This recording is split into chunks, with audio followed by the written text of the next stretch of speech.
Faly manano mbola tsara atsika jiaby indray ny ekipany miara-manonja amin'ity niany ity miarahaba ny eto Antananarivo miarahaba antsika namana siavagna jiaby any amin'ny faritra ihany koa ary ireo any ivelany Madagasikara izay manaraka izao fandaharana miara-manonja izao mikaiky atsika jiaby anaraka ny fandaharana hatramin'ny farany tsy miova ny loha hevitra izay hodiniana dia mandidina indrindra ny zava-misy eto amin'ny firenena sy ny raharam-pirenena no koranesina amin'ity niany ity. Efa eto ny sonom-bavam-bahoaka Fidèle Razarapierre anokatra izany fanadihadiana sy fandraisam-pitenenana izany miarabanao anao ny sehatrary. Makasitraka Lorette nanome ny fitenenana miarahaba antsika rehetra mpanaraka ny fandarana miara-manonja amin'ity alakamisy maraina ity. Manao kokoa atsika rehetra na ny eto Tanindrazana zany na ny any ampitan-dranomasina indrindra ianareo any amin'ny faritra atao hoe tena lavitra amin'ny Madagasikara nefa miray fosy miray saina amin'ny miara-manonja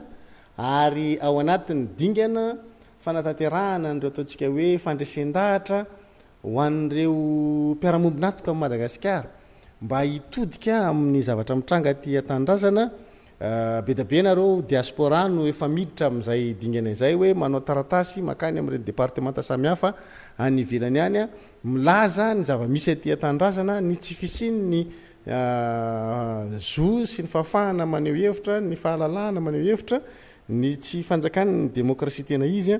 dia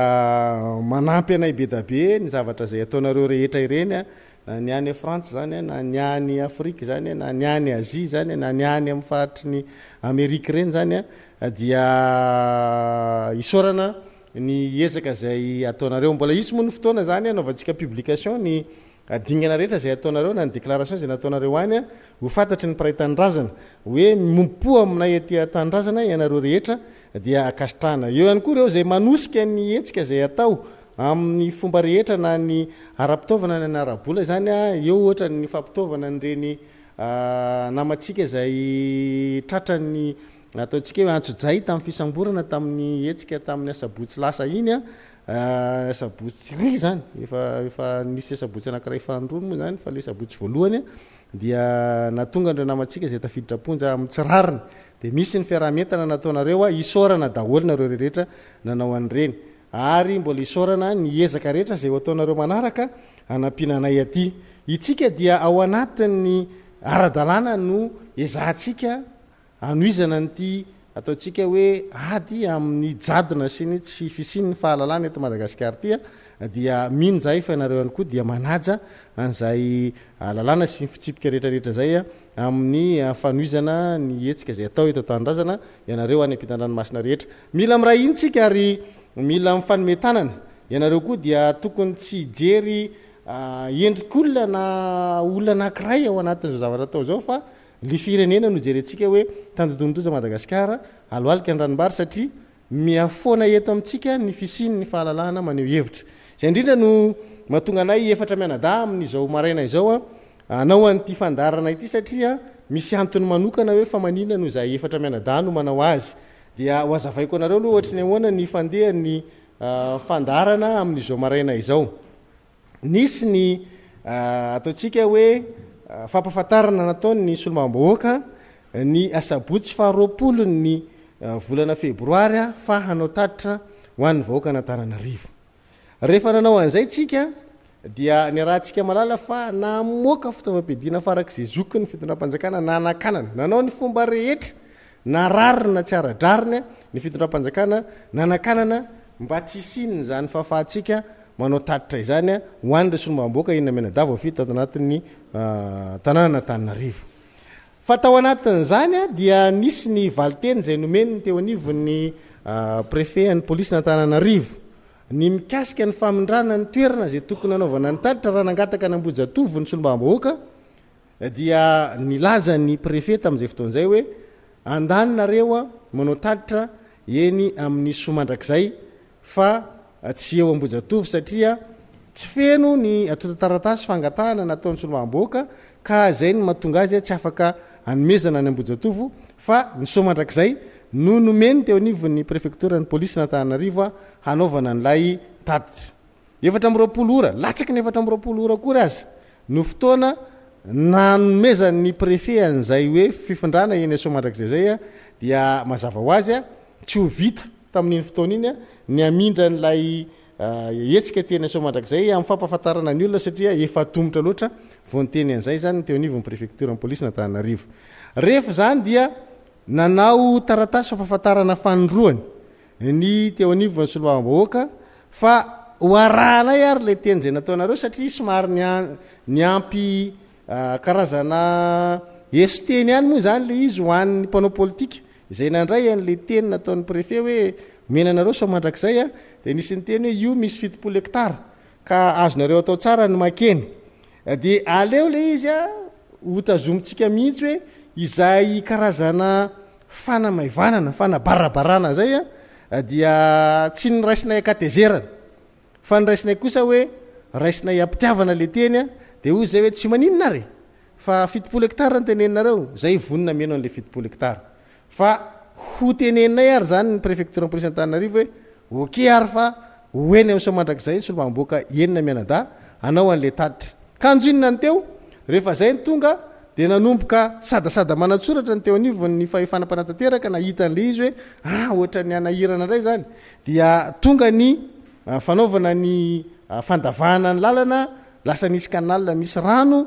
miditra eny amin'le Soamandrakizay tonga ny fanaovana fefy an'lay eny amin'ny lalana miditra eny amin'ny Soamandrakizay dia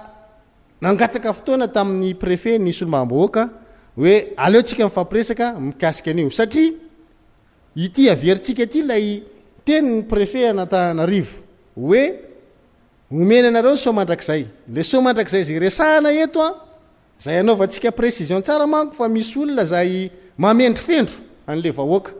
misy mandray tsiraisina ohatra ny tsipolitra antitra ao anatin'le zavatra zay mandeha eto amin'ny firenena aoko tsika mba hifananja ary samy mipetraka amin'ny toerana misy azy ary mandray fa tsy mandray atendrony fa mandray araka ny tokony izy ny zavatra rehetra zay tenena tsy ny solombavambahoaka amin'ny Madagasikara voafidy tamin'ny anaran'ny tim no ny teny hoe makanesa eny amin'ny Soamandrakizay fa ny préfet ny tanàna Antananarivo mazava ny tenin'ny préfet makeny Soamandrakizay nareo izy ary eo amin'ny parkinina ny Rajabaly fa tsy lahitany ny katolika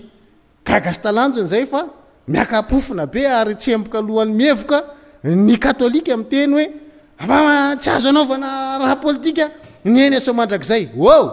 le izy tsy zay fa le préfet miteny mazava mihitsy eo amin'ny parkinina ny Andriamatoa Rajabaly ka raha ohatra ka katolika Rajabaly dia marina zany a tokony miteny ny katolika fa Rajabaly zany a karana fahafantaranay azy fa tsy katolika dia tokony mangina ny katolika zany ao anatin'le izy fa tsy mandray tsiraisitra ohatra ny tsipolitranitra io tsy mety io zany fa lasa mahita sary hafa zany tsika hoe fangamana foronana le fiangonana katolika ny tonga dia miakapofina be ao anatin'le izy tsisy nyteny hoe amin'ny tanin'ny katolika eny nitenin'ny préfet ny rahantsika eto ka ho averinay mihitsy le izy enona sady mba miainonareo fiangonana katolika eno tsara le tenin'ny préfet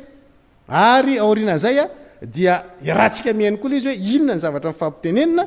dia hoentinay aminareo ny toyny raharaha mikasika an'io ity ary le fanazavana zay nivoahany anarana hoe Soamandrakizay ho an'ity fanaovan'ny solombavambahoaka tatitra eto Antananarivo renivohitra ity tsy ny solombavambahoaka tia matopoko no namoaka ny anaran'ny Soamandrakizay a fa ny préfet ny polisy n'Antananarivo arak'izao anarantsika azy zao tsisy maharatsy ny tatitra ataony solombavambahoaka ary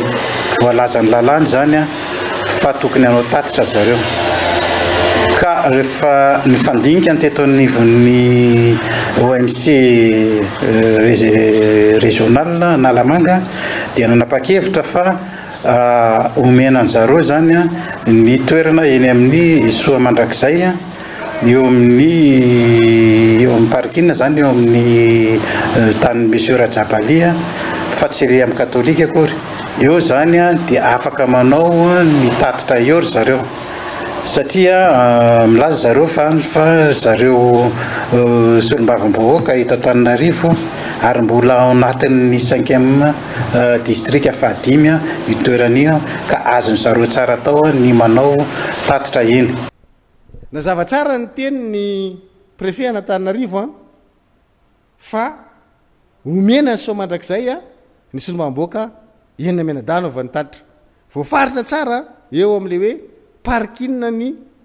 Andriamatoa Rajabaly no hanaovana an'le izy satria zay no nytenen'le préfet de zay no raha atsika zavatra nataon'ny solombamboaka rehefa nahita zany fa nisy fandavahana nataona Andriamantora Jabalia n'lay lalana miditra eo amin'ilay Soamandrakizay de nisy fahagagana hoe fa ahoana misy an'izany a de nangataka fionana tamin'ny préfet ny polisy n'Antananarivo natsona mihitsy izy zany a natsona telefona initiative ny solombamboaka tiako Madagasikara zany no niantso ny préfet hoe afaka miona aminao ve izahay ary tonga de nahitsy taminy hoe mikasika ny Soamandrakizay zay zany le hoe nangatahana fionana taminy dia rehefa natao zay de zao no zavatra napetraka zany tao anatin'le izy hoe ny fangatahana fionana aminao dia iresantsika mba hampazava an'ilay fakanesana eny Soamandrakizay satria ianareo ange no miteny hoe makanesinareo eny Soamandrakizay ary mazava ny teninao hoe tsisy olana am'izay fanaovana tatitra zany zany le tatitra tsy problème ary ny faritany lalàna ny fanaovana tatitra tsy problème ihany zany satria sady tsy olana no manara-dalàna fa le toerana zany ny olana de zay mahatonga ny solombamboaka tiako Madagasikara hoe aloha ary aloha fampiresahana amin'ny préfet satria ny préfet no afaka manao an'le réquisition an'lay toerana ka rehefa ataon'ny préfet ny réquisition dia afaka mampiasa an'le toerantsika fa raha tsy manao an'le réquisition préfet tsy afaka mampiasa an'le toerantsika satria tsika tsy mpanao bodongerina tsika tsy mpanao botolo de zay natonga solombamboaka tiako Madagasikara zany manara-dalàna ao anatin'le izy ary nandeha tany amin'ny préfet hoe izahay kosa dia mangataka hoe meo fanazavany zay inona ny tena tokony ifampiresantsika solo tena tao anatin'izany no manoloana atsika eto zany zay mahatonga efatra mianada zay no eto ny solombamboaka ny Madagasikara voafito tao amboriboritany fadimy député Fetra ary solombamboaka Madagasikara voafito tao Avaradrano député Jery no isan'ireo nandeha niona sy ny fampiresaka tamin'ny préfet aleo aloha zany a hoentin'izy mirahalahy ny zavatra ny fampiresahana tao arakaraka le fanazavana hoentin'izy mirahalahy zany inona marina ny tenin'ny préfet tao nareo mirahalahy ny tany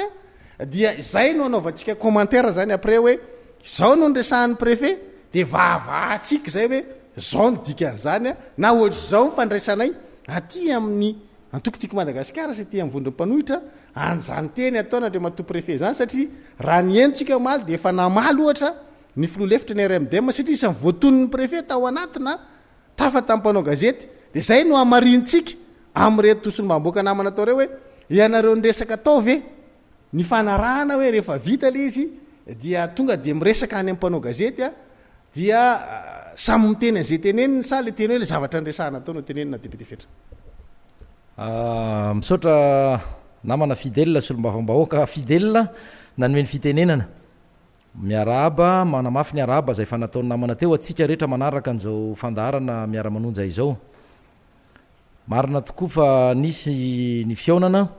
zay nataonay a solombavambahoaka tim tamin'ny préfet n'Antananarivo ny omaly atoandrotoandro teo saoranazy zany fa nisy tokoa ny dinidinika ary matoy zay nanatonazy a dia nisy ny atao hoe fanazavana sy vaovao tiana ho fantatra mahakasika an'izay le fampafantarana azy a momba ny hetsika tatitra neritreretina ho atao a amin'ny raha fakapitso izany zany hoe ny asabotsy a fa enina ny volana martsa nisy tokoa no atao hoe loha hevitra maromaro a ny fampiresahanay tao ny zavatra tsapa aloha voalohany indrindra dia atao hoe ny zotra mpilaminana ampirahalaina moa le fomba fitenenana zany fionany zany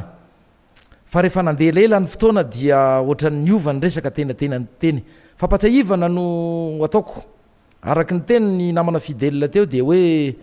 izy no réquisitionnena nanao réquisition a izany toerana eny Soamandrakizay izany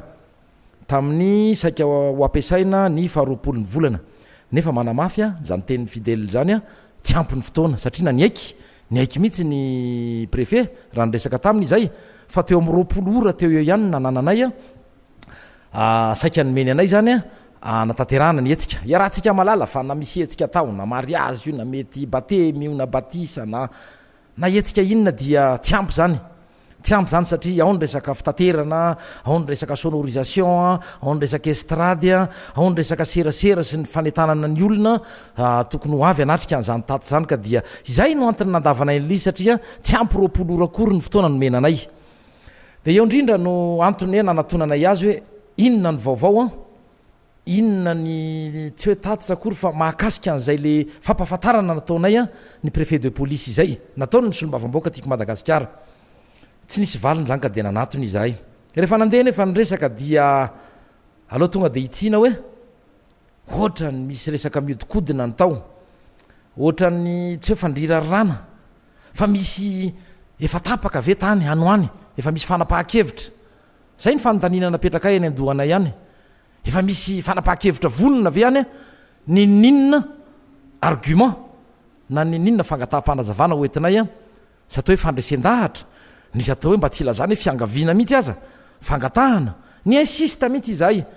na ny metoky ny am'resaka hoe tatitra de tatitra no ataonay a solom-bavambahoaka timy izay fa tsy amin'ny anarany RMDM manatongavanay tany na amin'ny anaran'ny mpanohatra na amin'ny anaran'ny groupe panorama izay misy anay tiako madagasikara fa amin'ny anarany solom-bavambahoaka tiako madagasikara anao tatitra amin'ny vahoaka natananarivo izahay enina mianada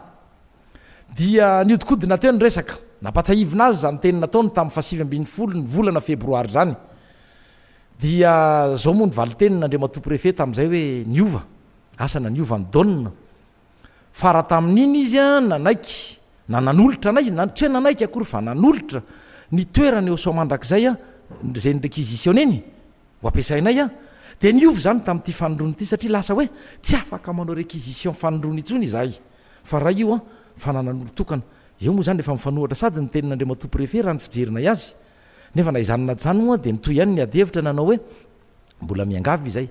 fa raha ohatra ka hoe miinsista zany raha mbola misy ihany vahaolana fa izay mametoky a fa hitandro ny filaminana tsy misy ataonay eo afa-tsy ny tatitra izay efa anereny lalànanay nanaiky mihitsy izy tena ny lalàna ny lalam-panorenana no manery anareo a anatanteraka an'izany tatitra zany nefa ozy izy a mety tsy ho voafeh ozy izy ny fandrimpahalemana zay ko teniny mety tsy voafeo ozy izy raha sanatria any ambadimbadika any misy raty saina any ozy izy mety izy débordement de mety tsy de eo zany misy fifanoherana vao hitantsika eo moa rehefa aveo a no afahantsika mamakafaka an'izay hoe naninona rehefa tamin'ray mandeha nitorakriv e tamin'ny nanomezana azy tamin'ny fa7 ny volana febroary ka raha ho ampiasaina eny ampitsony iny tsy nisy an'izay tsisy risika an'izay fa rehefa am'tindray mitoraky ty fa inona vola maritsy izay mangataka tsy mangataka na miinsista ny ampiasana azy de mety isy risika débordement manarak'izay ihany koa nisy teny nanao hoe ireo le masovo eny manodidina misy ireo diplomate mipetraky eny a sy ny rehetrarehetra no atao hoe tsy manaiky na manda ny fampiasana an'io a ho an'ny sécurité andrareo sy ny asana sy ny fianakaviany zany teny nandeha tao daholo ka raha ny eritreritray a sy ny anereny lalànanay dia toerana namenanay io a tam'izay fotoan'izay za rehefa sisiny be io tianay mampatsiah sy mampafantatra anareo mpiaino ho an'izay tsy mahita ny zany toerana zany fa toerana any amboribory tany fahadimy sisiny indrindra any amin'ny farany atao hoe avaratra andrefana any amin'iny faritra iny a limite ny boribory tany fahadimy fa ny akoatr'izay a de efa mivadika any amin'ny faritra ambodratrimo sy ny faritra ny akadika any amin'ny commune Varadrano ka dia ohatrohatr'izay zany ny ataoko hoe dinidinika fa eo moa ny namana solom-bavambahoaka jery avy any Varadrano mihina fa manana ambarany ihany koa izy ka dia meo ko azy aloha ny fitenenana alohan'ny iverenako am'izay resak'izay ihany a rehefa avy eo faly miaraba atsika rehetra zay mihaino zao miara-manondro zao ndray ny tena koa jery randriamboraina solom-bavambahoaka voafidy tao Varadrano marina koa fa ny tenako dia anisan'ny niatrika zay fionana tamin'ny andriamatoa préfet zay ary anisan'ny niadihevitra mihitsy amin'ny hoe ahoana ny fomba ahafahana manatanteraka izany tatitra zay ho ataon'ny solom-bavambahoaka izay dia rehefa nandeha ny resaka dia andriamatoa préfet moa nanda foana hoe tsy possible atsony ny amezanay anareo ny toeran'io a ary indrindraindrindra hoe hevitra efa tapaka le izy a fa tsy hevitra akoatran'izay rehefa niresaka izy avy eo ndray nefa dia niresaka fa hoe mbola ivorondray zay rapitso a de hitanay hoe inona ny hevitra farany a ahafahana manao zay fanambarana na amme izy a na tsy amme izy na ijanona tsy zany nefa dia niezaka ihany zay no namesosokevitra hoe ahoana ara ny hevitra ao andriamatoa préfet raha ohatra ka mahita toerana izahay dia mety avelanareo ve sa manahoana teo indray izy no nyteny hoe raha ohatra ka zay tokotra no misy hoe misy olona na privé na mahita toerana nareo a ka mamele olona dia avelanay zany nareo manao zay tatitra izay ka zay ny tiako isotomana ny sainy rehetrarehetra satria marina fa izahay no fampiresaka tao ary tsy olona ray koa nefa na roa fa solom-bavambahoaka anakefatra na ino an'izay resaka zay ka tianao teneniny eto hoe raha tsy mamely io toeran'io marina very zareo dia mety afaka ame malalaka ny solom-bavambahoaka zay anao tatitra zay a amin'ny toerana zay hitanay a sy amin'ny toerana zay fantatray fa hoe mety ahafahana anao an'izay zavatra zay ary tiako ihany koa no manamarika eto satria anisan'ny atao hoe sakana zay hoe nanapahany zareo hoe tsy omena lalana tsony moa zany na hoe tsy amena le toerana tsony ny solom-bavambahoaka anaovana zay tatitra zay a dia vokatry ny hoe nisy karazana fitenenana nataony tao amin'ny RMDM hoe mivoana fa lasa tolom-bahoaka lay tatitra zay ao ataon'ny député tiana eto nefa no manamarika fa samihafa sasaganagy samihafa mihitsy ny hoe tatitra ho ataon'ny solom-bavambahoaka sy mety hoe fanambarana nataon'ny RMDM izahay koa nefa tonga teo amin'ny préfet dia solom-bavambahoaka zay hoe solom-bavambahoaka tato anatin'ny tiako Madagasikara hoe anao zay tatitra izay a dia ny fanampy zay moa araky ny amin'ny solom-bavambahoaka tiako Madagasikara anay dia samy manany atao hoe anjara andraikitra sy anjara asany a amin'izay mety ho fahafahany tsiraray a dia izay no anisan'ny natonga ny hoe nisy solom-bavambahoaka hafa ivelan'ny solom-bavambahoaka n'Antananarivo a nanatrika zay fionana tamin'ny andriamatoa préfet zay ka za eto dia mino ary matoky ihany koa satria olon-dehibe ihany ny atao hoe andriamatoa préfet ary na hoe reo olona rehetra zay mety araka ivory amin'ny fotoana miainy io ty zany a dia misy matoko zay fa ty zavatra ho ataon'ny solom-bavambahoaka ty a araka le fanotenegnitry foana hoe zavatra ilain'ny vahoaka malagasy ary takiany lalàna ihany koa no anaovanay an'izay tatitra izay ary reo vahoaka malagasy zay miandry an'io tatitra ho atao io a dia tsy zahay na sanatriandresaka ifototra ty aminay tsy fanaovana izay tatitra izay efa nambarako resaka io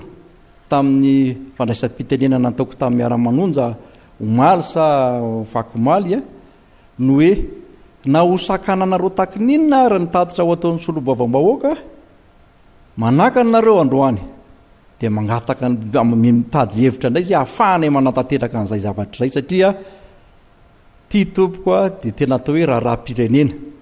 ilain'ny vahoaka malagasy zany rehetrarehetra zany a satria ny vahoaka malagasy koa hatramin'izay dia atao hoe tompotrano miony amin'izany raha-pirenena zany mendrika ny sitraka sy alala ny atao hoe vaovao marina eto amin'ny tany sy ny firenena ny vahoaka malagasy a isam-batan'olona inona ara ny tena antony anakananareo ny tsy anaovana izay tatitra izay tsy tianareo alala ny zavatra misy marina ve reo vahoaka malagasy ireo tsy tianareo alala ny zavatra tokony ho fatany ve reo vahoaka malagasy ireo ary anisan'izany no mahatonga ny vahoaka malagasy atao hoe miravoravo tanana tsy fatany akory hoe inona ny tokony ataony a inona ny tokony andraikitra ho raisina eto amin'ity firenena ity fa raha malala ny zavatra misy eto amin'ity firenena ity ny vahoaka malagasy a dia mino sy matoky a fa tsy ahantro ohatr'izao ty firenentsika ity ka dia manentana antsika ihany ary vahoaka malagasy zay atao hoe efa vonona iainao zany tatitra zany a fa hatramintsika amin'teny zao aloha dia eny amin'io somandrak'izay io foana no fotoanatsika amin'ny asabotsy dia fanetanako atsika rehetrarehetra ihany koa dia mieno foana ny radio miara-manonja fa ahafahantsika mahafantatra ny vaovao zay ho toyany zay atao hoe fivoriana zay ataon'ny préfet miaraka amin'ireo ekipa zay iaraka ivory aminy amin'izay fanapa-kevitra mety horaisiny zany ka dia eto fakaiky eto ihany koa ny solom-bava-bahoaka namana mety raha ianitra na ianitra razafy manatsoa omeko azy ny fitenenana mankasitraka namana député Jeria ary manantitra ny fiarabana antsika rehetra miainao zao fandaharana zao mirabanisy telo miralahy zay miaraka amiko eto amin'ny ty fandaharana lakamisy maraina zao araky ny efa fantatritsika moa araky ny efaky nytenenina omaly dia suspendu no hoe miantona eo amin'ity raharaha somandrakizay ty raharaha anaovana tatitra ataon'ny solombavam-bahoaka ny raharaha-pirenena amin'izao fotoana zao raharaha-pirenena satria fanapa-kevitra maro samihafa no miverimberina ary mifamadibadika eo fa ny zavatra misy fotsiny aloha dia izao hoe ny tatitra zay ataon'ny solombavam-bahoaka dia ara-dalàna ny taratasy zay napetraka dia ara-dalàna ny filazana zavatra hafa koatran'izay dia heverinay fa filambanina ary fanaovana tsinitsinina le solombavam-bahoaka filambanina satria zao raha nanikiasanao tatitra ny solombavam-bahoaka boribory tany anakenina tamin'ny 20 février tamin'ny 20 febroary faranteo dia hitatsika fa nisy filambanina tamin'izany ary fa nisy antsozay ary vao nanomboka mihitsy ny fametrahana ny taratasy fampahafantarana n'le hetsika dia efa namaly avy hatrany ny préfet ny Antananarivo fa tsy azo anaovana an'le tatitra eo amin'ny kianjanambojatovo ny commune urbaine Antananarivo koa moa aveo koa ny laza fa anaovana parc botanique io dia tsy anaovana hetsika intsoniko dia izay dia anisany natonga ny préfet Antananarivo zany laza fa tsy afaka anaovana tatitra intsony io Ambojatovo io teo manoloana zany izahay dia nanapa-kevitra fa anao an'ny tatitra ao amin'ny kianjan'ny 13 Mai satria ao anatin'ny boriboritany voalohany io ao anatin'ny boriboritany ao anatin'ny boriboritany zay sahan'ny renivohitra Antananarivo renivohitra manontolo fa nanisy ara zay eritreritra ianao an'izay tatitra zay teo amin'ny 13 Mai dia nisakana mihitsy ny emonady ny préfet ary nylaza fa tsy azo anaovana tatitra eo amin'ny 13 Mai efa ny andro potomoty izy efa tena efa lavay ny fotoana anaovana ny tatitra vo nilaza ny préfet n'Antananarivo hoe aleo ianareo eny amin'ny kianja ny somandrakizay ary kianja ny Andriamatora Jabaly eo amin'ny kianja ny Rajabaly ozy izy ao amin'ny somandrakizay dia izay zavatra zay no nentinay nianganana nataonay hoe référence satria olo-dehibe tompona ndraikitra ny Tananarivo préfecture na Tananarivo no miteny fa eo amin'ny kianjany somandrakizay eo amin'ny partian'ny parkina any Rajabaly no anaovana an'le tatitra dia no taterahanay arak'izay raha ny taratasy fampahafantarana ny préfet n'Antananarivo ary naka fotoana be izahay nametraka n'io taratasy io 25 février 20 février dia efa napetraka ny taratasy fampahafantarana fa anao an'le tatitra ny solombavam-bahoaka anakenina eo amin'ny kianjan'ny Rajabaly eny somandrakizay gaga nefa zahay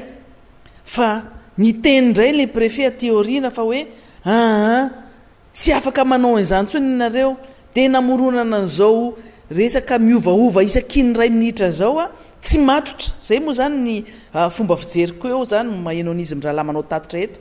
dia misy zavatra tsy matotra ao anatin'le satria miovaova hevitra foana le fiovana hevitra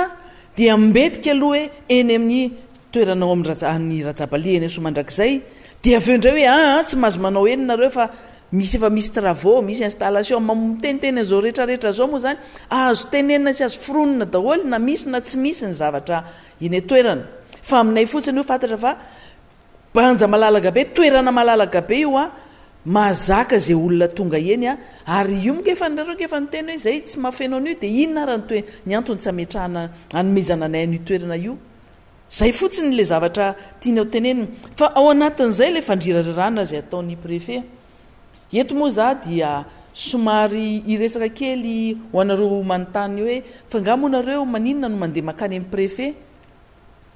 nisy tokoa fanapa-kevitry ny député nandefa solotena tany amin'ny préfet ifampiresaka amin'io resaka réquisition io tsy nanao fangatahany izahay a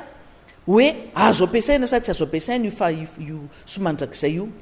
ny zavatra napetraka dia fampalalana hoe eo amin'ny toerana io no anaovanay an'le tatitra ary amin'ny teny frantsay izy amin'ny teny terme juridique de hoe le préfet doit prendre acte zany hoe miteny fotsiny préfet hoe de voaraiko ty taratasy napetraka reo ty a fa dia menanareo zany itoerana io a fa izahay kosa ianareo kosa dia tomponandraikitra ny filaminana tsy zay no natao amin'ny préfet ary eo no kianiko satria rehefa zavatra fampahafantarana ohatr' zany tsy mila valiana hoe tsy mahazo mampiasa an'io ianareo na hoe tsy hanao réquisition a tsy zay zany le zavatra andrasana fa ny zavatra andrasana amin'ny préfet fotsiny dia hoe je prends acte na la préfecture prend acte de votre décision de faire les rapports parlementaires ao amin'ny terrain ny Rajabali zay fotsiny zavatra andrasana dia izay a no antony na tonga ny député nanantona amin'ny préfet hoe resaka réquisition io a fanao io ny lalàna mamelan'izany inge ary outil de travail fitaovam-piasana zany texte momba n'izany réquisition zany dia rehefa miresaka amin'ny andriamatoa préfet zay nge mbola manaja hatreto e mbola resaka fifanajana na inona moa zany na inona raha zavatra mitranga na inona zavatra mitranga satria zay mbola mieritreritra zavatra maro ary mialanenina foana amin'ny zavatra zay atao fa re izy moa rehefa tapitra felanenina moa dia akory atao fa zay tsika samy miassume ny zavatra atao maheno ny député fetra sy député Jeria miresaka an'le hoe zao avy ny tenen'ny andriamatoa préfet teo zany dia zay no zavatra tiako tenena aloha zany fanamarina voalohany ataoko toy ia hoe resaka réquisition zany a azo atao foana zany na amin'ny fotoana inona na amin'ny fotoana inona zany fa i préfet moa zany teny hoe izy tsy tenao réquisition intsony dia eo zay no mametraka fantanino inona le antony ary anjara ndraikitry ny préfet manao réquisition raha azonay nataony nanao réquisition dia nataony eny réquisition fa inona le tena antony satria zay tsy convaincu amin'le argument na argumentation netin'ny préfet zay ny voalohany le faharoa indray dia le hoe tsy maninona azonareo ampiasaina somandrakizay raha ohatra ka manaiky ny tompotany dia araka rehefa voalaza ny député fidèle teo hoe nanana fotoana tamin'ny andriamatoa Rajabali mihitsy ny député Tim Mandroany kanefa moa omaly riva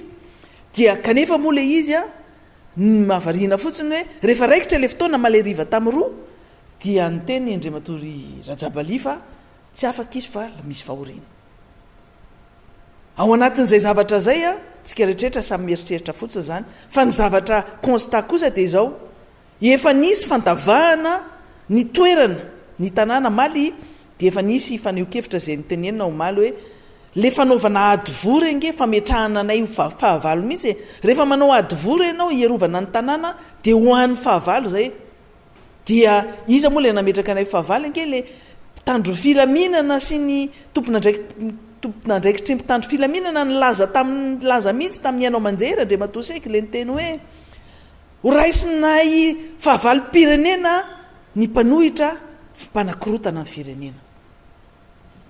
dia namaly izahay hoe zay tsy fahavalo-pirenena ary zay tsy mpanakorotana fa ianareo mametraka anay ho fahavalo-pirenena fa le fametrahana le adivory koa dia fametrahana ihany koa hoe isy fahavalo anafika an'le toerana zany dia mahavariana mihitsy le izy avy eo misy rano dia nasiana tamboho ihany koa zany hoe fa misy intention mihitsy zany ao intention natao hoe misy mauvaise foi manifeste mihitsiny hanehoana ny fandavana ny député anakenina anao an'le tatitra amin'ny toerana io nge fatoran'ny vavany nataony nge ny préfet rehefa niteny izy hoe eny amin'ny kianjany Rajabali eny Somandrakizay dia izay no alenareo. Eto koa moa mbola mahavariana ihany le zavatra le fandraisam-pitenenana amin'ny hainao manjery izay nataony andrin'ny vicaire ny fiangonana katolika. Gaga dia gaga ny tenanay satria ohatra ny aviavy be izy no miresaka hoe tsy azonareo ampiasaina io, tsy azo ampiasaina amin'ny resaka politika ny kianja Somandrakizay. Kanefa nge raha ohatra ka tena nieno tsara le tenen'ny préfet izy dia mazava tsara ny tenin'ny préfet hoe ny toerana ny parkina izay any Ngara-Jabaly no ampiasainy ny député anao tatitra. Tsisy ny teny mihitsy teo ary tsy ny teny mihitsy ny préfet hoe eo amin'ny kianja ny Somandrakizay zay anjarany katolika anao naovana an'ilay tatitra. Fa magaga moa hoe fa inona le antony, inona ny ampiazakazaka ny andriamatoan'ny vicaire hiteny sy ohatra ny inona moa zany manontany tsy anontaniana, mamaly tsy anontaniana, inona no nanosika anazy nanao an'ireny fanambarana reny. Ary mbola verina eto moa zany dia hoe izahay nge tsy nisady rese tany amin'ny fiangonana katolika na nisady rese tany amin'ny Rajabali, fa tany amin'ny préfet zay no nanometraka an'ilay taratasy fampahafantarana. Dia ireo olona ireo samy nihetsika daholo, samy namaly tsy nanontaniana daholo. Eto sanatria mivava tsy mifandrafy, sanatria mivava amin'ny resaka amin'ny fiangonana katolika sy ny mpino katolika. Marobe ianareo ny namanay miara-manonja, marobe ianareo manohana anay, marobe ianareo katolika zay maneho hevitra ary manohana anay tanteraka mivavaka ao anay, mampaheranay amin'ity fandaharana ity, andrindrandrindra fa ho anay mpitarika. Marobe ianareo katolika tonga teny Amerika Sinina, fa le mpitarika, le mpitondra na tompona ndraikitra zay nandray fitenenana no tena nahavariana, satria ohatra ny aviavy be, tsy hoe ohatra ny moa fa tena aviavy be mihitsy izy nyresaka n'io Somandrakizay zay any zay parti any katolika io. Ka eto moa zany averinay hoe tsisy resaka mihitsy hoe ny parti any katolika no andeha ampiasaina, fa ny tenin'ny préfet no averintsika eto. Efa naverintsika teo moa zany le izy hoe eo amin'ny parkina ny Rajabali eny amin'ny Somandrakizay. Ka raha misy zavatra tokony mazava dia zay zavatra voalaza amin'ny préfet zay no mitondra anazy, ary zay no iverenanay hoe zay nge no natonga ny député anankeny nanao an'le taratasy hoe eo amin'ny kianja ny Somandrakizay zay no anao an'le tatitra. Fa mihemitra daholo moa zany hatramin'ny préfet, mihemitra tamin'ny resaka zay natao tamin'ny solotena ny député Tim Omaly. Eo ihany koa le resaka hoe ny diplomaty, satria hoe quartier résidentiel iny dia ny diplomaty tsy makatoy ihany koa nanaovana an'le tatitra eny fa manotohina ny filaminana sy ny sisa. Dia gaga izahay raha misy olona tena tsara ambina eto amin'ity firenena ity na amin'ny firenena anankiray, dia ireo diplomaty reo tsara ambiny reo, ary reo tsy kitoto zany resaka sécurité zany. Ny trano ipetrahan'ireo olona reo dia voafefy tsara ary tsara ambina tsara, fa tsy hoe trano tsisy fefy io ka hoe trano kitoto. Quartier résidentiel i préfet any dia mahafantatra hoe quartier résidentiel zany tsy ao anatin'le quartier résidentiel tsika no andehanao tatitra, milalana lanovana fotsiny iny. Fa naiza nge eto Tananarivo ahitanao tompona ndraiky mpanjakana, ahitanao diplomaty, fa tsy hoe mivangongo amin'ny toerana anankiray fotsiny reo, fa izay koa ny ilaina amin'ny mpitandro filaminana malagasy, andamina ny filaminana ary hiassurer ny sécurité na gasy izy na vahiny. Anisan'ny vahoaka ihany koa nge zany fa ireo olona reo koa fa manana ny disposition zay raisiny, maka ny dispositif ho an'ny sécurité rehefa misy zavatra tahotra reny. Impirimpiry tsy nge mahita ny ohatra ny ambassade de France rehefa misy zavatra mitranga dia mandefa message ho an'ny citoyen rehetrarehetra izy hoe misy zavatra hitranga eo Analakely, ohatra ny tamin'ny zavatra nitranga tamin'ny 20 février reny, dia miangaviana ny citoyeny olom-pirenena français rehetra tsy andeha amin'ireo toerana zay mety anahiranareo. Fa ny zavatra resan'ny préfet dia mbola tsy mitombina ihany koa amin'izay resaka hoe misy toerana hipetrahana diplomaty maromaro amin'iny toerana mety andalovana. Fa eto moa zany tsika dia miteny hoe ny lalana makany Somandrakizay nke tsy lalana tokany, lalana maro no andehanana. Ny dikan'izany dia afaka mandeha sy afaka maka zay manao zay dispositif rehetra zay a ny mpitandro filaminana. Ny zavatra mbola azokianina ihany keo amin'ny zavatra voalaza ny préfet dia ny filazana hoe nisy fanambarana zay nataony ny vice président ny RMDM zay nilaza fa hoe nivadika ho tolom-bahoaka le tatitra tsy vitana tamin'ny 20 février. Eto moa zany a ho ana tompona andraikitra ambony toy zany a dia misy zavatra tsy tiako overena tsony ny tenen'le sek tamin'ny traité ny olona milaza fa hoe olona manam-pahaizana ny traité-na hoe dondrona siny sanatria mivavy zay tsy hanao an'izany zavatra ohatr' zany fa ho anna tompona andraikitra fanjapanjakana kosa rehefa miresaka tena hoe ianao responsable de ray son responsabilité satria ny RMDM dia entité anankiray hafa mihitsiny, ny miara-manonja entité anankiray hafa mihitsiny, ny tolona iombonana satria samy miady amin'ny tsirariny sy ny jadona eto amin'ity firenena ity ary afaka mifameno tsara ireo ka raha miteny ny miara-manonja tsy mi-engagé ny RMDM mihitsy ny zavatra teneny miara-manonja, zay zavatra teneny ny député miara-manonja tsy mi-engagé mihitsy ny RMDM, zay zavatra resahan'ny RMDM koa tsy mi-engagé ny eto miara-manonja mihitsy na dia mifameno daholo ary zay rehetrarehetra reo dia il faut faire mila mahafantatra tsara hoe mila manao ny fisarahany zay zavatra tenenina zay mihitsiny zany monge zany hoe oatorany zany andremato préfet mahafantatra an'izany izy fa ohatrany hoe mba tongatonga tao anatin'ny eritreriny fotsiny le izy fa ny tena marina dia nivoaka tamin'ny vavany aloha hoe matahotra mihitsy kosa aloha fitondram-panjakana ary zay fatahorany fitondram-panjakana zay a no mahatonga an'zareo maka an'izao disposition rehetrarehetra zao hoe sakanana foana tsika rehefa manao ny ina moa zany hietsika na eritreritra hanao fangatahana ny RMDM na mampafantatra ihany koa ny solombavam-bahoaka ka zany rehetrarehetra zany a hoentina amintsika eto hatreto aloha zany antsika miteny zao dia tsy miova ny toerana zay anaovana tatitra mbola eny somandrakizay tsika ary ny organisation tsy miova ho hitantsika eo zay fivoriana ataon'ny préfet miaraka amin'ny OMC asana zao maraina zao na raha toandro na raha riva ho hitantsika eo raha ohatra koa misy moa zay resaka zay ka mila ho resahantsika eto a dia tsy manina fa anaovantsika fandarana anankiray indray ty andro anio ity fa nazanona tsy zany ny zavatra tiana tenena fotsiny dia zao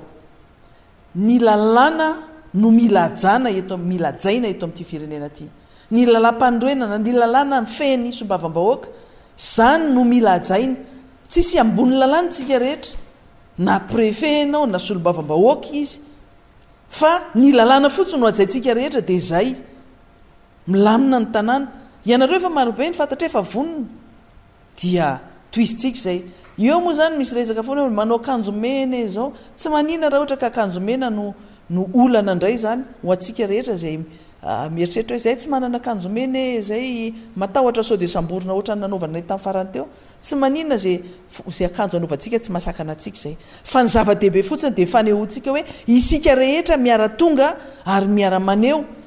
an'izany miara-manonja zany ary indrindrandrindra ieny ny tatitra zay ataony ny solombavam-bahoaka anakefatra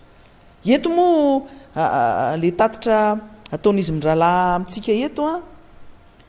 manahirana atsika le izy satria tsy misy hoe enregistrement officiel tsy misy hoe taratasy officialy fa zao moa zany de hoe miresaka eny amin'ny aino manjery dia eny amin'ny aino manjery ihany koa no miteny ny préfet hatramintsika miteny zao zany a tsy misy taratasy officialy ety hoe valiny taratasy napetrakitsika na hoe taratasy na lefan'ny préfet fa dia ety amin'ny aino manjery tsika no mifamaly ary mifanakina ary mitsikera ihany koa satria tsy mety le zavatra mitranga rehefa olo dehibe miteny dia arao le teny tanterao le teny soyez un homme de parole dia assumeux zay zavatra zay assumeux matompona andraikitra anareo zay ke miassume zay zavatra zay no tiako hitondrana ny hevitro a fa rehefa tonga misy zavatra tonga moa eo fa aleo ndray no mekela ny député fidèle fanohizana fameno ny zavatra fanresahana teo no entiko fampiresaka teo moa zany zay reto tao alohany anaovana le fandarana dia teny ny solombamboaka zay nanatrika ny préfet zany teny hoe nidina teny atoerana hoe ny préfet tamin'ny 3 andro lasa zay de rehefa nidina teny izy a no nahita nio fotodrafitrasa ataon'lay tompony toerana ka zay no mahatonga anazy tsy afaka anao an'lay réquisition de ny atsoroko fotsiny ao anatin'le izy zany hoe ianareo ao anivon'ny fitondram-panjakana de miezaka foana amin'ny teniny aty amin'ny fanoerana hoe vitsy anisa resilava tia manesoeso zany nareo e tia manao esoeso teny nareo zany rehefa miresaka hoe io fa tsy sa zavatra ohatran'izany zany ny ataonareo an'le aty amin'ny fanoerana fa izahay aty amin'ny fanoerana de miezaka mihitsy ho fosponjy fosport ozy ny firesaky ny tanora rehefa tsy ho fokapoka satria raha kapoka manko de mora pepo zany le fo de mety hotezitra nohatra zany mandray an'le fomba firesaka reo fa miezaka mihitsy zany zay a ho tena tony foana amin'ny fandraisana ny zavatra zay resahanareo ary mitondra valy fanandrify amin'izay zany raha lazaina zahay fa vitsy anisa lazaina zahay fa resilava de ny teny zahay zany rehefa nytenena hoe io ange lay fanaovana tatitra tsy voazao no nanaovana azy fa zavatra efa nataonareo tany amin'ny fisin'ny fanoerana ary zay no mahatonga anay mamerina ny teninareo taminareo ao fitondrana am'izao fotoan'izao koa mba nanohitra de naverinay ny fitenenanareo fianareo ange androany maniry volo akandriny satria zay moa fitentsika tsy naniriny volo amin'ny androny de nienatra fa ianareo rakotra volo daholo ny tapikandrinareo ray manontolo satria tena tsy malala menatra mihitsy nareo a hoe zo fototra ny midina andalambe ary nytenenareo a de androany nareo matahotra fanonganam-panjakana nefa taminareo nanohitra ny teny tsara mihitsy hoe zo fototra ny midina andalambe ary takiny zany zo zany hoe manao manifestation zany droit de manifester ainareo mihitsy ny tefitefoka andrizy taminareo mpanohitra hoe zo zany ary tokony revandikena mihitsy ary zany a takina zany zo zany a mba omena androany nareo tonga eo amin'ny fitondrana tsy tokony takina aminareo tsony zany fa tokony nareo mihitsy ny tonga de malala fomba hoe ory mpanohitra satria zahay zao ny tonga atao fitondrana ino le zo zay tokony ho takinareo fa anticipenay zahay mihitsy nefa mamena tsy andrasanay manao revendication nareo fa tonga de omena hoe mahazo midina andalambe nareo zahay ary mbola tsy nitaky hoe hidina andalambe fa ny teny tsotra fotsiny hoe eo ambojatovo zahay ao anaty toerana fefy le ambojatovo fa rehefa nainareo hoe ambojatovo de misy fotodrafitrasa atao ao mba nandalo teo ambojatovo ao zao omaly mijery hoe efa mitsangana ve zany zaridaina tena resahana manara-penitra zaridaina botanika atao ato ambojatovo zany ohatry ny ahoana faraka ty sorokangady aniny hitako ambojatovo de tranotrano hazo de ny fefenareo fanitso le sisy zay fotsiny zavatra misy eo aloha atreto fa de hoe nenjena natao vonjy tavanandro mba tsy siny lay tatitra ataon'le solombamboaka zay zany anankiray ity zany mbola tsy hoe fitakina n'lay zavatra tsy mahomby ataonareo ka mampitongilana ny fa efa mividin'ny olona na ny fiainany andavanandro satria ny zavatra ny tanysainareo taminareo mpanohitra de hoe rehefa miakatra ny vidim-piainana de mila midina an-dalambe rehefa mitoy ny alatra tolapaty de mila midina an-dalambe rehefa mbola misy ny fanendahana de mila midina an-dalambe rehefa mbola misy ny délestage mijirama de mila midina an-dalambe rehefa mbola misy ny tsy fandripalemana de midina an-dalambe nomenareo teo daholo ny ohatra ray manontolo ary mbola nitsindrinareo hoe tsy ampy ny tambajotra-tserasera Facebook satria tsisy mieno anao any amin'ny Facebook fotsiny mipetsipetsy de sasarety la zay mihitsy le fanazavana anazy fa mila midina an-dalambe am'izay vo miaino le mpitondra fa androany am'izay mbola tsy midina an-dalambe koa fa vohanao tatitra amin'ny toerana amin'ny fefy lay solombamboaka voajamala be nareo de nefa nareo a mbola maneso ao anatin'izany hoe io misy 70 hektare zay manko na diso hevitra ny tompona ndraikitra teo anivon'ny katolika angamba tamin'ilay satria ianareo no nanonona ny 70 hektara fa tsy ny préfet alako mihitsy ny préfet a na dio tsara ny tenin'ny préfet propre zany tiako tenenina préfet tao anatin'ny déclaration any ozy hoe eo amin'ny parkinina ny gara-jabaly no homena anareo fa izy tsy niteny hoe fitopolo hektara fa ny mpitondra ny olomboatendry ao anatin'izao fitonanazy zao zay tia maneso ny mpanohitra no miteny hoe misy fitopolo hektara ao ndana fenoy zay nge tsy mitsatsaka ao zay hoe ekena tsy maninona ary fa zao aloha zay hoeny fa tazomy ary le teninareo hoe omena anay ny eny rehefa nyteny anareo zay hoe hoeny zay tsisy tsony le nitefitefoka le hoe misy fitopolo hektara eny nge ny andry tokony mba miveriny nyteny iny hoe misy fitopolo hektara eny de dana fenoy tsisy hita tsony fa ohatra ny sifotra nalanaty any daholy a tsisy mivoaka fa iza no mizaka n'le tolambe tsy mitapaka am'izao fotoana zao lasa my préfet no mibaby tsy fidiny lay ataotsika hoe fanesoana ataonareo mifanoherana nietreritra manko nareo fa tsy hosahana iny andeha hoeny satria zay le eritreretinareo vitsy anisa zay mamafantatra koa hoe ohatrany ahoana ny olona tia mifanoherana tsy mieboebo am'izany zay fa maka tsy lemina hoe ekena re tsy maninona re da hoary fa ataonay fa rehefa tena tonga tokoa ny tokoa nefa zay la zay nareo favy zany gestareo ny asabotsy arivo zany vao vita le tamin'ny faroapolo ohatra zany atao rehefa manao etsika tsy mila matahotra de hoe zay hoe le izy ange tsy hifaninanana ny be mokondoa fa zahay mihitsy nefa mananatra anareo hoe efa tsotra zany tsony zao vanim-potoana iainantsika zao tsy tamin'ny andro ny ndao tsony zao tsy tamin'ny andro ny andao mbola ndorondoro tsy tamin'ny andro efa miova fanaovana politika de manina fa mivoatra ny teknôlôjia io efa teknika fa tsy angovo efa tsy zay tsonytsika fa ianareo zany mbola lomorina tam'le tia migidragidra manao raisiray zany fanaovana gidragidra sy fanaovana raisiray zany efa tratry ny akory atao fa tapidalaka le efa tsisy afa-tsy zay sisany lalana zay vao miditra am'izany fa raha mbola misy ny azo ifampiresahana sy hoe azo anaovana ny paikady rehetra hidirana any am'izany ataontsika hoe tena demokrasia zany etsika pasifika zany tsy tonotononona fotsiny zany fa atao zany de eo ny mahatonga anainanao an'izay hoe oke mitambava be nareo ny sabotsy arivo ny orakoraka mihitsy nareo sabotsy arivo zay naka tsy lemina oka aloha izy tiany hoe tsy ndray andro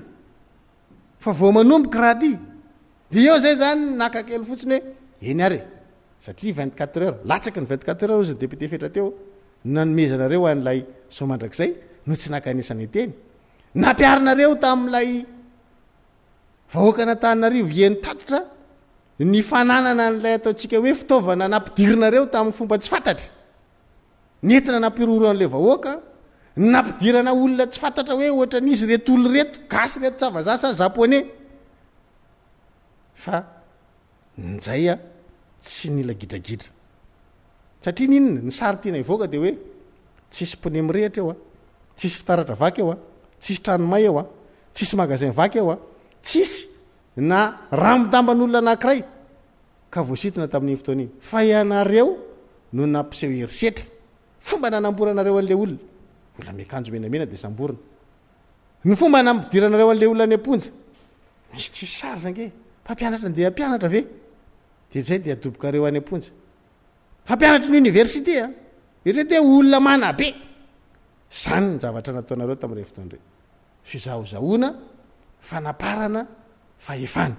fa zay tsy naka sarotra o zay hoe da hoe vao manomboka ty fa ny anay ny tanjona de hoe mila mavita tatitra apila mihinana am'le vahoaka zay na raha anay am'izay ary nareo am'le teninareo hoe eny am'so mandrakizay kagasitalanjona ny olona rehetrarehetra fa mbola io ihany nareo sy le ara-tsipanahy tahotra no mitondra n'le ara-tsipanahy lalana normal tsara tsisy problème fa zay ty ve de verinareo fa olona mpanao bodongery rehefa tsy manome nareo de mipetraka zay manaja tena nareo nge nangatahany RMDM nareo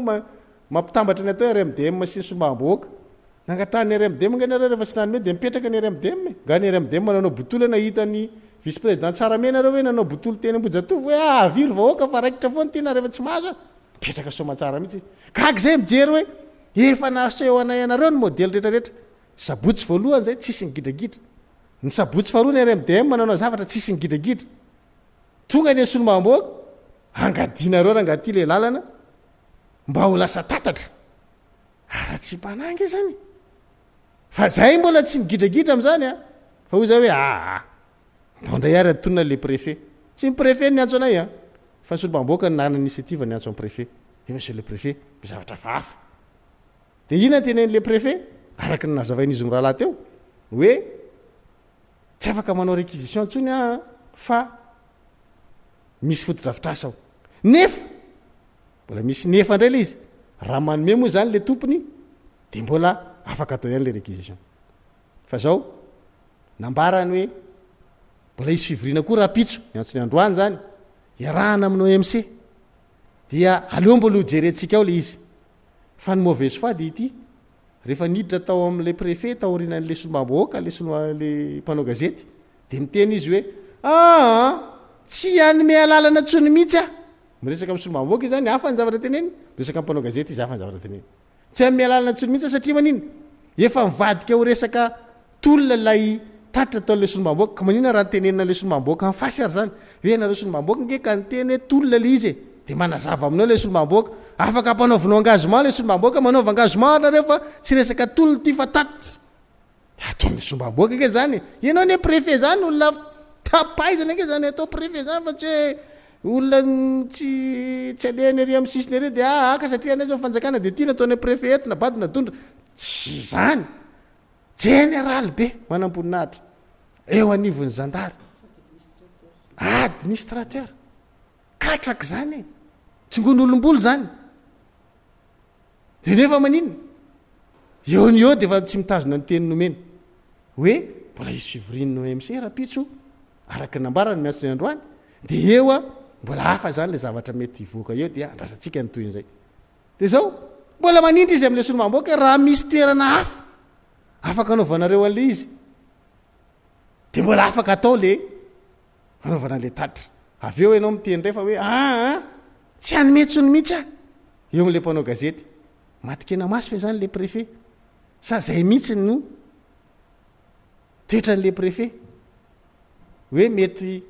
mafana mety mangatsika mety manerika mety mipoka be moa sa tsy fantatro miovaova ohatran'izay hoe tena sarotra be raha ohatra ka tompona ndraikitra ambony amina toerana ohatran'ireny tsy mitazona teny anankiray ary io de efa teny nomenareo ary le somandrakizay ny solombaboaka tiako Madagasikara ke mbola tsy mpanao botolo e somandrakizay zany teneninareo tamin'iny raha ohatra ka tena mpanao botolo nge tsy nila nangataka fionany e fa efa nahazo tsika de averimberina fotsiny ohatran'ny teny ministre ny serasera ny tenin'ny préfet hoe eny am'somandrakizay eny am'somandrakizay eny am'somandrakizay basy de mandeha eny am'somandrakizay ny olona zany k'izay ny tenenina teoko fa le solombaboaka tiako Madagasikara rehefa nahita fihetsiky le tompon'le toerana de nangataka fionana ny solombaboaka tiako Madagasikara rehefa mahita an'le fihetsiky le tompon'le toerana mbola nangataka fionana tamin'ny tompon'ny toerana koa sady nanaja ny tompon'ny toerana zany le tiako Madagasikara no manaja ny tompona ndraiky mpahefana hoe mangataka fionana aminao zay monsieur Rajabali na anaiky mihitsy monsieur Rajabali aloha azava ndresaka andro mangarahara zao na anaiky izy handray ny solombaboaka Madagasikara voafidy tato aminatiny atoko tiako Madagasikara solotena nalefanay tam'zany ny député anambodratrimo mamra benirina nanome kody mihitsy are zao kody idiranao rehefa miditra ao ianao aloha de ataontsika mangarahara izy monsieur Rajabali zahay tsy ty olona mpamorona zahay tsy mpandainga zay manko etrikitsirana nareo mpandainga de aloha menay marina nangataka zay rehefa nahitanao anao fihetsika hafahafa de nangataka fionana tamin'ny monsieur Rajabali zay misy antony matoy izy manao ny fihetsika hafahafa io de andao ary angatana le fionana de nahazo mihitsy fa rehefa avy eo meny alailany kely zay misy fahoriana de raha ohatra izy ka atao hoe misy fahoriana fa tsy miova am'le fionana de tokony zao ny navaliny hoe misy fahoriana monsieur le député fa aleo ataotsika raha afaka pitso le izy na amin'ny enina raha tokony tam'roa na tsy fantatro fa le izy tonga de ataony tsy afaka mihitsony fa misy fahoriana tapitra ary tsy izy no namaly fa nanirak'olona izy zany no miantso entina itenena zany hoe efa barakay koa zany le fionana tamin'le tompony nga préfet zany nametraka fa raha ohatra ka mifampiresaka amin'ny tompony ka manome le tompony de mbola afaka miova hevitra le préfet de efa nasianay croix zany le izy ao raha ohatra ka lay fomba fihetsiky lay tompon'le tany saingy zao amma fahefanam-panatateraka azy amma tompona ndraiky mpahefana azy nefa le préfet afaka mifampiresaka am'le tompon'ny tany izy de zay mahatonga ny hoe ndondray ry angatahana le fionana am'le préfet mifameno zany le rehetrarehetra eo nandray tsara mihitsy le préfet fa nanilika an'izay zavatra zay de mbola nanome option anankiray zany izy am'le hoe raha mahita toerany nareo nefa mbola isy fivorininy OMC am'ty androany ity zany de hoy zay hoe alohary alohany de le fivorin'ny OMC fa atreto zany zay so de ao anatin'le fivorin'ny OMC mbola mipetraka ihany lay somandrakizay de tsy manova an'le somandrakizay zay raha ohatra moa le OMC mamoaka zavatra hafa ivelan'le somandrakizay hoe misy toerana hafa ndray am'izay fotoana zay miverina aminareo mpiaino zay aminareo rehetra zay tokony haino an'le taritra hoe mbola manam-potoantsika laka misy androany mbola misy zoma afaka mampafantatra anareo araky ny fanapa-kevitry ny préfet sy ny OMC dia mifindry eto amin'ny toerana ohatran'izao tsika fara sanatriavina ataoko sanatria ka mbola mamaritra zany ny préfet sy ny OMC hoe le nytenen'ny préfet tampanao gazety rehefa lasa ny solombavam-bahoaka indray ny tena version farany le hoe de tsy anyme mihitsy any alalana ny solombavam-bahoaka anao taditra satria isaky ny sabotsy ve nareo de anao taditra foana zay tsy indrina amin'ny monsieur le préfet fa mbola tsy nisy taditra nataony solombavam-bahoaka n'Antananarivo na indray andro azy satria sakananareo foana mbola tsy nahavita mihitsy zany noho izany raha sanatriavo koa ka miteny zany lay préfet sy ny OMC zay miara-mivory am'izao tsika miresaka zao na mety aorina kely zao tsika miresaka zao ohatra ka mamoaka fekevitra rehefa aveo na fanapa-kevitra hoe de tsy mahazo manao an'le taditra mihitsy ny solombavam-bahoaka satria mety nikonikonina fanonganam-panjakana zay ohatra magaga ihany nefa zany zavatra zany raha mijefitaratra rehefa tsy fidinana an-dalambe nge le angatahany fa mbola iresaka amin'natina toerana mifefy fa le fidinana an-dalambe ary tsy raisina hoe midika fanonganam-panjakana hoy ny ministre ny serasera de raha zay sanatriavan'zay no mitranga de ho zahay aminareo vahoaka hoe nataonay kose ny fomba rehetra na rahanay kose ny dingana rehetra tsy isiny ny fioara-pefy avy ety amin'ny tiako Madagasikara najainay ny tsy isiny ny fifandonana teo amin'ny 13 mai ny sabotsy faharoapolo ny volana febroary mba tsy isiny ny olona maratra tsy isiny ny pneu mirehatra tsy isiny ny varavarana vaky tsy isina magazay vaky tsy misy trano may najainay koa na de ny larona Yeso teny aza ny somandrakizay nefa ohatra ny gagy zay fa rehefa zay ndray vonina ny sasany ndray ny emitra voalavaka hatramin'ny tany tsy tokony ho lavahana de mbola najainay ihany zay nefa mbola tsy nomena ary mbola nandrasanay indray le fivorin'ny OMC hoe inona le fanapa-kevitra farany de zahay mihevitra fa najainay daholo zany ny antanatohatry ny atao hoe ara-dalàna ao anatin'izay rehetrarehetra zay fa raha ohatra moa izy ny préfet sy ny OMC hoe de ninninona taonareo de tsy ahazo anao taditra mihitsy ny solombavam-bahoaka ny Madagasikara voafidy teto an-tanàna Antananarivo de amin'izay zavatra zay de zay mieritreritra hoe ity fitondram-panjakana ity zany dia fitondram-panjakana mpanampom-bava mpamono ny demokrasia ary de tena tsy manao zay isiny zo fototra de rehefa afahana maneho hevitra ka raha sanatria zay no mitranga de miverina ami'resaka aminareo zay ny zoma ary manome toromarika hafa satria de tsy afaka hanao an'lay hetsika zany tsika ny sabotsy tsy afaka manao an'le tatra zany tsika ny sabotsy fa dia miangavy anareo fotsiny zay hoe enoy ny miara-manonja zoma zany raha sanatria ka zay no misy satria iresaka ankitso-po aminareo izahay rehetra solombavam-bahoaka na ny Antananarivo renivohitra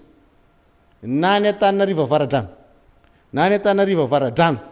na ny Ambohidratrimo ny Atsimondrano na ny ivelany Antananarivo satria mbola misy ivelany Antananarivo koa solombavam-bahoaka ny tiako Madagasikara de iverina iresaka aminareo ankitso-po izahay hanazava hoe hialatsiny zahay sady anasa-tana satria zahay de niezaka mba tsy ho atao isan'ny mpiopefy sanatria avy mivava tsy zahay nysakely miajoro fa dia nanao an'izany dingana rehetrarehetra zany tenenina aminareo amin'ny anara-mangarary zany zay isiny ny atao hoe fifanajana fa demokrasia ny tiana hipetraka eto ny fahalalany fanehoan-kevitra ny tiana hipetraka eto ary ny zo fototra ny tiana anjaka eto amin'ity Madagasikara ity dia manana ny zo isafidy ny olona tsirairay amin'ny foto-kevitra tiany arahana, manana zo isafidy ny olona tsirairay amin'ny zavatra tiany anona sy tiany ambara. Saingindrisy fa raha zay zavatra nambarako teo zay no mitranga dia sendra mpitondra mpitsipaka an'izany-tsika, sendra mpitondra mpandika lalàntsika zany, tsy manaja demokrasia, tsy manaja ny fahalalan'ny hafa, ny fahalalan'ny olona rehetra, ny zony rehetra, tena hoe very zotsika zany. Dia zay no mahatonga anay hiverina aminareo ny zoma. Fa raha ohatra moa ka hoe misy vahaolana io laka misy na tsy so mandrakizay azy dia miverina anareo zay laka misy ariva ihany, dia miteny aminareo hoe zao ny tapaka, dia zao zany ny fiovana, zao ny fandaminana ataotsika. Ngamba mbola manana anampy an'izay ambarako zay izy mirahalahy zay nanatrika ny préfet tao, mbola mety misy teny lazay ny préfet, mety mbola tsy voateninareo mirahalahy ka tsara ho fantatry ny mpiainaotsika dia mena anareo ndray aloha micro. Marina tokoa zany député fidèle fa nisy ny atao hoe fifandresen-dahatra tao a, adievitra nataonay efatra amin'ny rahalahy raha ny fanatrika tamin'Andriamatoa préfet izahay. Atao anatin'izany fifandresen-dahatra zany no nanomezanay toky amin'ny hoe solombavambahoaka tiako Madagasikara anay ireo a, izay efa 20 taona teo eo a ny tao anatin'izany atoko izany. Nisy ny fanomezana toky azy toy ny fanao amin'ireny hoe misy ny hetsika karakaraina. Dia ny fanontaniana napetrakay zany izy tsy namaly moa fa fomba entinay namafisana ny hoe bonne foi anay a ao anatin'izany resadresaka zany dia ny hoe efa nisy ve tamin'ny tantarany firenena ka nanakorotana ny tiako Madagasikara na iza na iza ny karakara, na solombavambahoaka io, na ny atoko, na olom-boafidy io, na olon-tsotra io, ka niteraka korotana zany hetsika ny karakarai ny tiako Madagasikara zany, mba lazao anay ara. Dia i moa zany a tsy nahazombaliny, mbola toko fanoronomena azy ihany koa dia ny hoe izahay nge ka atoko manana fitsipika, izay a atoko a izay manaraka izany fitsipika apetraky ny mpitarika izany. Nisy teny natao tany alolotany indrindra tamin'ireny taona 2024 ireny mampatsiahy kely aho hoe nanisy ary amin'ny fiantsinanay a tamin'izany fotoana dia zao ny toromarika ny ireo mpitarika tamin'izany fotoana hoe vahoaka tony isika, vahoaka milamina, mandefitra isika fa tsy mamaly fiantsina. Zany zany teny filamatra tato anatiny atokonay, nambaranay tamin'Andriamatoa préfet zany. Indrindra zany a matoa zay ny teny an'izay dia tianay ho ampitainy a any amin'ireo le mpikambana ao anatin'ny OMC zay hiara ivory aminy amin'izao asa tontolo andro izao, tsy fantatray moa ny ora, ahafahany manapa-kevitra farany hieritrerentany tsara hoe tokony a omena le izy mora ny tena hitsy zay hoe tokony omena lalana ve, fa tokony efa mandeha ho azy zay zavatra zay satria fahampalalana ny tokony mampatsiahy izay hoe fahampalalana ny tokony ataonay a anareo amin'ny masolom-bavambahoaka anay, amin'ny maolom-boafidy anay, satria raha adika le izy raha dika anay zay fanakanana ataonareo zay dia ianareo mampandika lalàna anay, satria ny lalàna ny manery anay a dia nefa zay tsy avelanareo anao le tatitra naiza naiza. Zay zany ny fahatsapahanay a zao fihetsika ataonareo zao. Araky ny fanontaniako tany ambolohany toerana nandray anjara fitenenana dia hoe efa misy ve valiny vonona fanapahan-kevitra vonona ao aminareo fa nininona fionatsika, nininona resaka ataonay eto amin'ity fandarana ity, nininona fifanatonatsika le omaly reny, dia efa misy fanapahan-kevitra vonona any a. Dia zay le manamafy ny teny ny namana fidèle teo hoe tena fa nitsakitsahana le fahalalana sy fahafahana maneho hevitra zany ataonareo izany, ka dia mieritrereta ihany ozy président Ravalomanina fomba fiteniny zay dia mba indramiko hoe mieritrereta ihany fa hotazatsika amin'ny fomba ohatr'izao ve ny taranaka, hotazatsika amin'ny fomba ohatr'izao ve ny mpanao politika, reo taranaka any ariana izay ifandimby amintsika hitondra any aoriana any, mety olom-boafidy, mety olom-boatendry, tsy lesona tsara izao a ho an'izany fanome ny taranaka zany. Ka dia mbola mampatsiahy anareo izay hoe aza dia miovaova hevitra lava rea teo nisy SST-ny ko izy namana fidèle ihany, esosonareo izahay reny le hoe resy lava, fa ny tena loza koa dia ty fiovaovakevitra reo ty, ny fanolianareo andraikitra, ny zavatra tsy mety ataonareo a mpitondra fanjakana dia na nailika reo tany amin'ny Covid-19 fialanapa io, na ilika reo aty amin'ny fanoherana sy ny mpanohatra, ny farany teo zao dia araky ny vaovao eny dia hoe laza ndray le président ny université fa tohatra ny misy ao ambadika misy ambadika politika sy misy ohatrohatr' zao ty resaka etsika mpianatra ity fa ianareo ve maninony tsy alohanareo ny vatsym-pianarana efa bolana miaraka am'ireo équipement inona nidiranay am'zany araky le fiteniny akizy hoe inona ki nidirako tena mampimeranga anareo satria zao raha iny mandeha indray ny resaka fitaovam-piadina lazaina fa hoe niditra tany anosobe sy ny mercenaire de eo anareo fa misamaritaka eo de mifanohatra ianareo anatin'le fanohakevitra de tonga ny tompona andraikitra mpitandro filamina mihitsy milaza fa hoe tsy misy an'zany ohatry ny afamaina fotsiny ireo le olona ny teniteny foana ary reny ny atao hoe mpanakorotana fa valim-pirenena vita ho azy fotsiny tena vita ho azy le resaka ka iverenako ny resaka tena hoe antony zao fandaharana ifana iaranay efatra mianada zao hoe mampatsiazy andray matopo refea fa nanome toky anao izahay ny amin'ny hoe matopona andraikitra anay fa maninona no miova lizy rehefa ataoko hoe andro vitsivitsy aty aorina raha nanomenao tany ambolohany de aveo anao niova hevitra ndray satria hoe mety hiteraka korotana fa inareo ve mpaminany sa andriamanitra tamindray mandeha iny zany raha natao tamin'iny le izy de tsy ho nisy ny korotana fa rehefa am'ty de manazy mety misy olona tsy ho voafehanareo tena tsy mitombona ane izany fa sanatry mivava ohatrany hoe zazakely mifampiresaka isika ka raiso ny andraikitrareo tapao ny hevitrareo maraiso considéreo reny zy teny ny fanaovantsika tamin'ny maraina sy ny tokony nomena ianareo reny nomena ianao mba ho ampitainao any am'ireo mpikambana amin'ny OMC hoe nanome toky anao izay toy ireny rehetra mangataka anaovana hetsika reny hoe hitandro ny filaminana hikarakara ny zavatra rehetra ary anetana ny olona najany zany fandaminana resaka hitandrona ny fandripahalemana zany ary ny teny ihany koa izahay ty mampatsiahanao ty andre matopo refe sy ianareo amin'ny OMC hoe tongava ary mpitandro filaminana miodidina manodidina anay eo amin'ny toerana ivorinay am'izay hoe ao anatin'ny tena le hoe teny filamatra iaro ny vahoaka sy ny fananana ianareo ary tsy vahoaka tsotra izay ny anao nitatitra eo fa solom-bavambahoaka olom-boafidy teto an-tanana rivo renivohatra tsy ilavaniny zay zao koa mbola teniko tamin'andre matopo refe raha tena ilavaniny zay andre matopo refe dia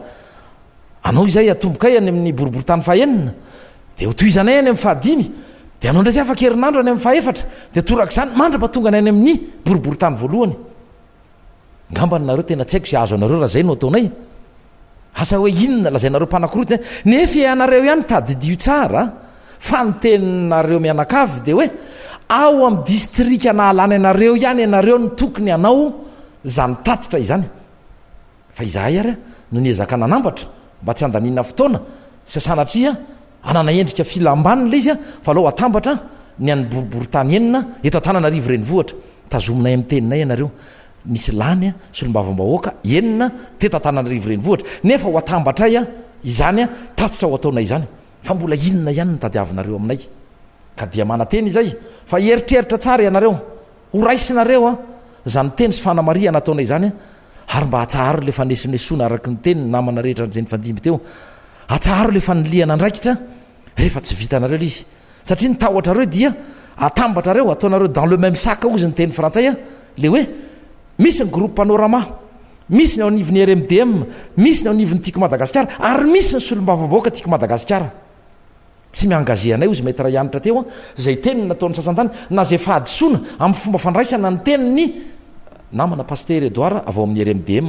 ekena hoe nanao fanamariana namaly ianao andre matopo refe hoe ka andre matora valymanana ihany no filohan zany RMDM zany teo ihany ianareo rehetra nanatrika an'iny atao hoe fionana tamin'ny mpanao gazety tsy fanambarana atao iny fa tsy misy ifandraisany zany andre matopo refe tatitry ny solom-bavambahoaka tiako madagasikara ity fa tsy tatitry ny RMDM tsy tatitry ny groupe panorama tsy tatitry ny mpanohatra ilazy izay iresaka averina indray mandeha ary mino zay fa fantatra reo tsara izany de eritrereto alohany andraisanareo fanapaha-kevitra fa aza zao koa ny teny namanamamy irabe indrinana anao hoe aza de avela enjana loatra nitady fa rehefa mienjana de farany misede na tapaka am'izay fotoan'zay mety ho tara loatra efa tara loatra varina ny akady tsika mianakavy tsy fantatra ny zavatra mety hitranga am'zany ka dia zany teny rehetra zany no anomezako indray ny namana izay andray anjara fitendra raha ohatra mbola manakambara solom-bavambahoaka jery avany avaradrano dia aleo apasainy aminao ndray ary ty micro ty anao ny fitenenana sy lombavambahoaka saotranao nameny fitenenana tsy de lava resaka ntsony tenako a fa namariana kely fotsiny no tiako entina anatin'le faneho-kevitra satria raha tamin'ny fotoana atao hoe fahatongavan'ny mpamparay masina teto amintsika dia anisan'ny hoe nalalany be somaro ny toerana somandrakizay io zany tamin'ireny fotoan'ireny amanalikisa ny olona tonga teo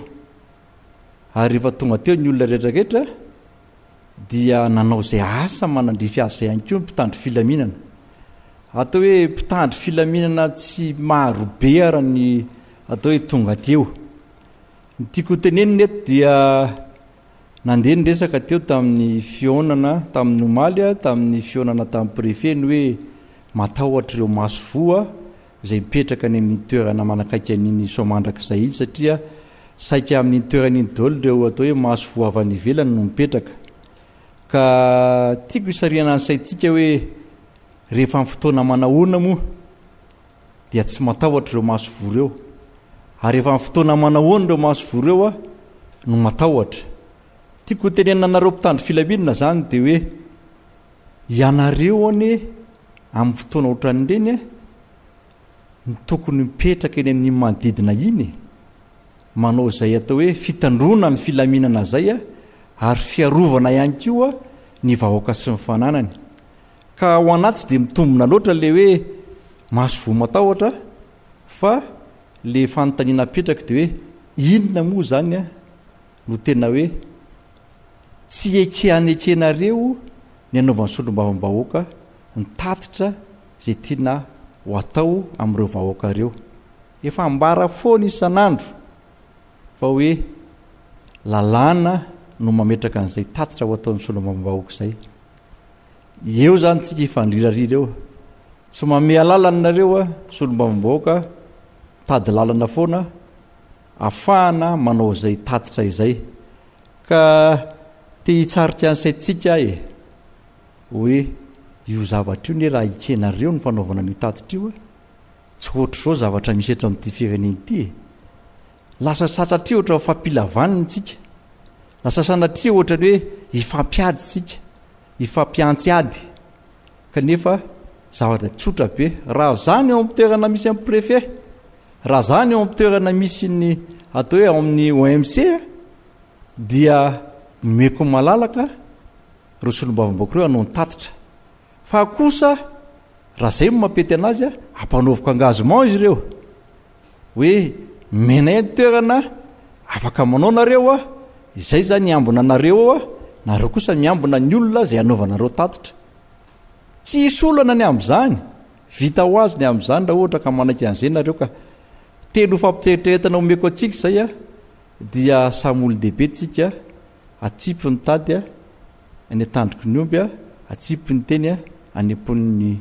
olona misaina ka dia meko ny namana eto akaiky eto indray ny fitenenana fa dia makasitraka tokoka tena te ime mihitsy amin'ity raharaha ty fa lasa ohatran'ny kilalaonjaza ty raharaha-pirenena ty lasa kilalaonjaza le izy satria hoe meko tsy meko meko tsy meko le solombavam-bahoaka ao anatin'izay zavatra zay a lasa voatery manao zavatra tsy tokony ho ataony ary le préfet de police a lasa lehibe tsy mitana ny teny nomena za zany te hampatsiaro kely ny zavatra mitranga tamin'ireny 21 avril 2018 reny mbola i-préfet amin'izao fotoana io ny préfet tamin'ireny fotoana reny fa mbola hienjana no zao zavatra ataonay zao nge ny zavatra nataony député mapara tamin'ireny fotoana reny ka aza terenana ohatran'ireny zay monsieur le préfet satria ny farany dia tsy maintsy ny cd any zany hoe nandrasana nisy fatiolona mihitsy moa zay vao hoe tsy resaka maintien de l'ordre sy anti-pillage no décision nraisina tamin'ireny fotoana reny efa tamin'ny 20 février teo zay no nyteny hoe rehefa tsy atao tsy afaka anao tatitra eo ambojatovo dia andeha hiditra eny amin'ny 13 mai ka izay zavatra zay nge no mahatonga ny député tim mbola nanantona anao omaly aza terena andeha any amin'ny lalakafo zay nanao zavatra afo zay mbola resaka alanenina le zavatra natao amin'izao fotoana zao iverena keo le resaka hoe communauté internationale zay ko afaka miteny ihany ko zay fa isan'andro san'andro izay en contact amin'ny communauté internationale ary zay mahafantatra fa ny communauté internationale dia mampirisika ny anajanana zany zon'olombelona sy ny fahalalana fototra zany miandry mihitsy zareo hoe ny député anao tatitra zany androany ara moa zay manatena hoe isy représentant ny communauté internationale mihitsy ifampiresaka aminareo amin'ny OMC ao mba ahitana hoe atraizany bonne foi an'ity fitondram-panjakana ty za moa zany mametraka foana hoe fitondram-panjakana le izy satria ny préfet de police de mpitondra fanjakana représentant de l'autorité publique dia ny préfet manana ny ministre ny atitany zay lehibeany ka mino fa manana ny azon-damosinao ianao andre préfet na de misy ara-ny pression isan-karazany zay miatra amin'izao Tananarivo renivohitra andresantsika ity araky ny teneniny namana sasany teo mbola manana fotoanandrotsika Androany Hariva sy Rapitso mbola manana fotoana ihany koa zay ahafahanay manao émission spéciale eto amin'ity fandaharana ity samy manana ny andraikiny sika ary samy miassume an'le andraikitra fa io zany tsy hoe isan'andro san'andro zay dia anaiky foana hoe tsy mahazo manao nareo androany tsy mahazo manao tatitra dia manaiky zay misy fetrany io tena misy fetrany io aza terena ny andeny milalakafo zay no zavatra tiako amafisina farany eto hoe tamin'ny 21 avril tamin'ny fotoana nanaovana an'ireny hetsika ny député ny fanovana reny nifanenjana ohatra zao tsika tena mifanenjana ary ny efarano moa zany dia niditra mboletra teo amin'ny kianjany 3 Mey nisy faty olona zay vao nieritreritra amin'izay hoe ay azo ny eviteny zany zavatra zany ka ity ary amin'ny toerana lavitra ry tsy eo amin'ny 13 Mey ny resanay zao ary amin'ny parkina Andrajabaliany Somsoa mandrakazay ary azanaovana fihetsika hoe omeko ty de tsy omeko tsy fitondrana zany tsy fomba fitondrana zany mbola mety verneto tsika amin'ty andro anio ty fa ho hitatsika eo zay ho teneniny préfet io zany ny fanatenantsika rehetrarehetra dia tsisy olana ny fandianana eny amin'ny kianja Soa mandrakizay ny fanatenantsika rehetrarehetra dia hoe alalaka amin'ny fidirantsika rehetrarehetra eny ary atramintsika amin'ny teny zao dia zay aloha no eritreritrsika rehetra ary zay ny mbola fanapa-kevitra ny député anakenina eny amin'ny kianja Soa mandrakizay araky ny tenin'ny préfet tamin'ny herinandro ambony no anaovana ny tatitra dia enitsika no anao ny tatitra dia ny akoatran'izay ho hitatsika eo fa samy mandray ny andraikiny io ary samy tompona andraikitra amin'ny zavatra zay ataony aza aculeny izay anao zavatra tsy tiany ao atao efa tonga eto ny namana Laurette Berton dia izy no amarana ny fandaharana ataotsika kelikely tsaratsara androany fa sany kory tsy midika hoe tsy manakambary be deabe ny zavatra tianao ambarana androany fa eritreritsika hoe miankina amin'ny zavatra ho teneny ny OMC sy ny préfet ny Antananarivo dia ny toromarika atsika rehetra foana dia manara foana ny fandaharana miara-manonja manara ny radio AZ radio ny MBS sy ny radio Mada manara ihany koa amin'ny internet any amin'ny YouTube sy ny any amin'ny Facebook rehetrarehetra any anaty tambajotra serasera any antsika no malala ny zavatra tokony atao rehetra sy ny ina moa zany ny instruction toromarika zay omenay avaty amin'ity fandaharan'ity dia tapahana treto aloha ny resaka tokony ho ataotsika ho toizitsika zany arakaraky ny zavatra mitranga eo fa dia mametraka veloma finaritra ho atsika rehetra manokopakopa tanana ho anareo rehetra zay manaraka an'ity fandaharan'ity dia manaraka indray tsika fa me fotoana eto samy ten'Andriamanitra daholo ary mankasitraka atsika jiaby niaraka taminay teto nandritra izay ora vitsivitsy izay dia ankasitrana ihany koa ireo izay nandray anjara jiaby tamin'ny fitenenana teto androany